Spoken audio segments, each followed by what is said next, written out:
27 अगस्त साल 1967। ये दिन कोई नॉर्मल दिन नहीं है, क्योंकि इस दिन अचानक 16 लोगों की एक हादसे में मौत हुई और ये हादसा स्काई डाइवर्स की जिंदगी को पूरी तरीके से बदल देता है। और इस मौत के मंजर को दो लोग अपनी आंखों से देखते हैं, जो खुद मौत को छू कर आते हैं। और ये पूरी घटना उन दोनों ने अपनी रिपोर्ट में बताई है, जो मैं आज आपको अच्छे तरीके से समझाऊंगा। ये बात है 27 अगस्त साल 1967 की, जिस दिन लगभग 30 पैराशूटिस्ट एक प्राइवेट ओनरशिप वाले North American B-25 Mitchell bomber से एयरप्लेन N3443G से एक साथ स्काई डाइविंग करने के लिए ओहियो के ऑर्टनर एयरपोर्ट पे पहुंचे। ये 30 स्काई डाइवर्स यहाँ फ्री स्काई डाइविंग करने के लिए आए थे। असल में एक एयर शो में लास्ट पेड परफॉर्मेंस के बाद बॉम्बर के ओनर ने स्काई डाइविंग कम्युनिटी को थैंक्स कहने के लिए अपनी ओर से एक फ्री स्काई डाइविंग ऑफर दी, लेकिन किसी को ये नहीं पता था कि ये ऑफर थैंक्स की नहीं बल्कि सीधा ऊपर वाले से मिलने की थी। जब फ्री स्काई डाइविंग की अनाउंसमेंट हुई तो पूरे ओहियो से एक्सपेक्टेशन से ज्यादा स्काई डाइवर्स आए थे। ये प्रोग्राम किसी स्पॉन्सर्ड ऑर्गेनाइजेशन के थ्रू बिल्कुल भी नहीं था। वो जिस प्लेन में स्काई डाइविंग करने वाले थे वो प्लेन स्काई डाइविंग के लिए डिजाइन नहीं किया गया था। वैसे तो ये हादसे में पहली गलती है, लेकिन अभी तो बहुत कुछ बाकी है। जब उन्होंने सभी स्काई डाइवर्स को प्लेन में बिठाना शुरू किया तो प्लेन में ज्यादा वजन होने की वजह से प्लेन पीछे से ओवरलोड हो गया, जिसकी वजह से प्लेन में सिर्फ 20 स्काई डाइवर्स को एंट्री मिली और ये एंट्री भी उनको उनके एक्सपीरियंस की वजह से मिली।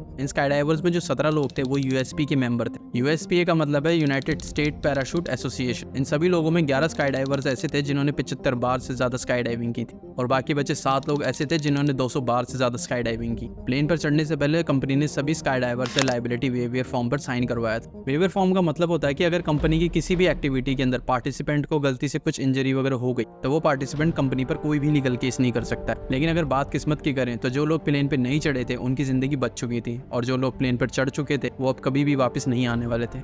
अब जब सभी स्काई डाइवर्स प्लेन में बैठ चुके थे तो 18 स्काई डाइवर्स को 20,000 फुट की ऊंचाई से जंप करना था और बाकी बचे 2 स्काई डाइवर्स को 30,000 फुट की ऊंचाई से जंप करना था। उन 2 स्काई डाइवर्स में से एक एलन होमस्टैंड थे जो अमेरिकन एयर फोर्स में थे और इस B-25 प्लेन के पीछे एक सेस्ना N2934C प्लेन भी था, जिसका काम था सभी स्काई डाइवर्स के मूवमेंट्स को रिकॉर्ड करना और उनकी अच्छी पिक्चर्स लेना, जिसके लिए सेस्ना प्लेन तैयार था। लेकिन जिस वक्त स्काई डाइविंग का टाइम तय हुआ था उस वक्त मौसम खराब था, इसलिए उस प्रोग्राम को 3 बजे रखा गया। लेकिन 3 बजे के बाद भी मौसम कुछ खास अच्छा नहीं था, क्योंकि आसमान में अभी भी काले बादल थे। लेकिन इसके बावजूद प्लेन को टेक ऑफ कराया गया। जहां इन सभी को जंप करके सेफली लैंड होना था वो ऑर्डिनर एयरपोर्ट ही था और उसके सर्कल राउंड में क्लीवलैंड हॉपकिंस एयरपोर्ट भी था। और प्लेन के टेक ऑफ होने के 5 घंटे पहले ही मौसम खराब रहेगा, इस बात की जानकारी भी क्लीवलैंड एयरपोर्ट ने दी थी, क्योंकि उस टाइम प्लेन के अंदर कोई भी GPS सिस्टम नहीं होता था। तो अब प्लेन सिर्फ 2 ही जनों के हाथ में था, एक उसको चलाने वाले पायलट और उसको सही डायरेक्शन दिखाने वाले एयर ट्रैफिक कंट्रोल वाले। अब जब प्लेन हवा में है तो सभी स्काई डाइवर्स बहुत खुश थे और सभी के चेहरे पे बहुत ज्यादा एक्साइटमेंट थी। अभी तक सब कुछ सही चल रहा है, प्लेन भी अपनी सही डायरेक्शन में है। और जब प्लेन 3000 फुट की ऊंचाई पर आ गया तो सभी स्काई डाइवर्स तैयार हो गए थे। अब जब 4 बज चुके थे तो प्लेन 20,000 फुट की ऊंचाई पर आ चुका था, लेकिन काले बादलों के होने की वजह से पायलट को कुछ भी साफ दिखाई नहीं दे रहा था। तो B-25 के पायलट ने अपनी सिचुएशन जानने के लिए एयर ट्रैफिक कंट्रोल से पूछा, तो ट्रैफिक कंट्रोल वालों ने ये कहा कि वो सही डायरेक्शन में है और वो जंप कर सकते हैं। लेकिन ये दूसरी सबसे बड़ी गलती थी, क्योंकि ट्रैफिक कंट्रोलर्स ने B-25 की नहीं सेस्ना प्लेन की लोकेशन दी थी। अगर इसे आप मैप में देखेंगे तो ये आपको कुछ ऐसा दिखाई देगा कि स्काई डाइवर्स की ड्रॉप लोकेशन B-25 से 9 किलोमीटर दूर थी और सेस्ना प्लेन B-25 से 9 किलोमीटर दूर था।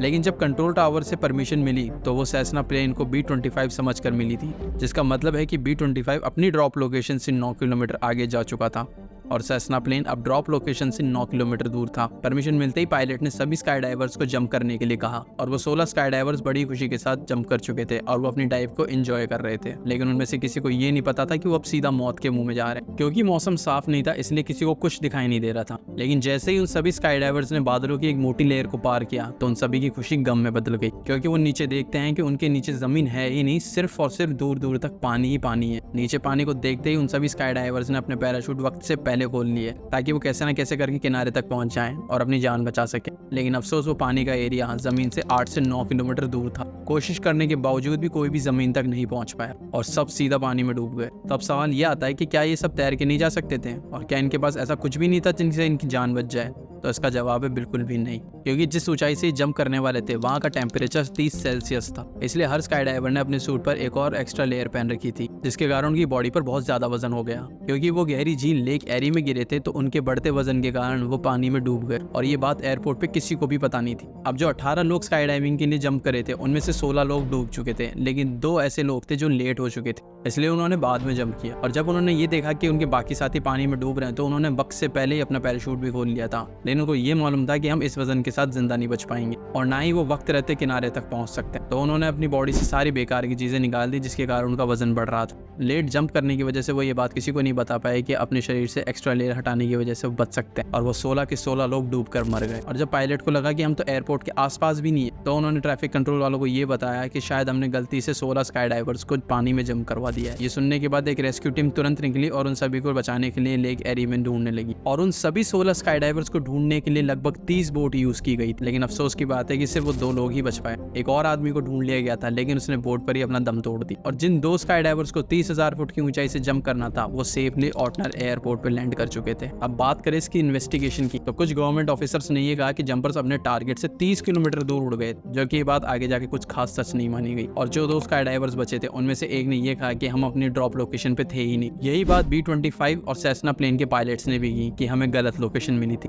इसके बाद सीधा शक एयर ट्रैफिक कंट्रोल की तरफ जाता है, इसलिए 2 सितंबर को NTSB ने एक सर्च ऑपरेशन शुरू किया। NTSB का मतलब है नेशनल ट्रांसपोर्टेशन सेफ्टी बोर्ड। इस सर्च ऑपरेशन के बाद NTSB ने यह फैसला किया कि कंट्रोलर्स ने गलती से सेस्ना प्लेन को B-25 समझ लिया, और B-25 पायलट को दोषी इसलिए माना गया क्योंकि उन्होंने स्काई डाइवर्स को जमीन नहीं दिखने के बावजूद जंप करने के लिए कहा, और एयर ट्रैफिक कंट्रोलर्स को प्लेन की गलत लोकेशन देने के लिए दोषी माना गया। इसके बाद 1968 और 1969 में एरी लेक में जानबूझकर स्काई डाइवर्स ने जंप किया, और ऐसा करके उन्होंने 16 स्काई डाइवर्स को श्रद्धांजलि, और श्रद्धांजलि देने वालों में से किसी की जान नहीं गई क्योंकि ये सब प्री प्लान होता था, और उन सभी स्काई डाइवर्स के पास अपने सेफ्टी इंस्ट्रक्शन और सेफ्टी इक्विपमेंट्स होते थे। और साल 1970 में मैसाचुसेट्स के ऑरेंज म्यूनिसिपल एयरपोर्ट पर B-25 प्लेन ब्लास्ट हो गया था। अगर आपको ये वीडियो अच्छी लगी तो आप मेरी ऐसी 2 वीडियो और देख सकते हैं, और कमेंट करके जरूर बताना कि आपको ये वीडियो कैसी लगी, और हाँ, चैनल को सब्सक्राइब करना मत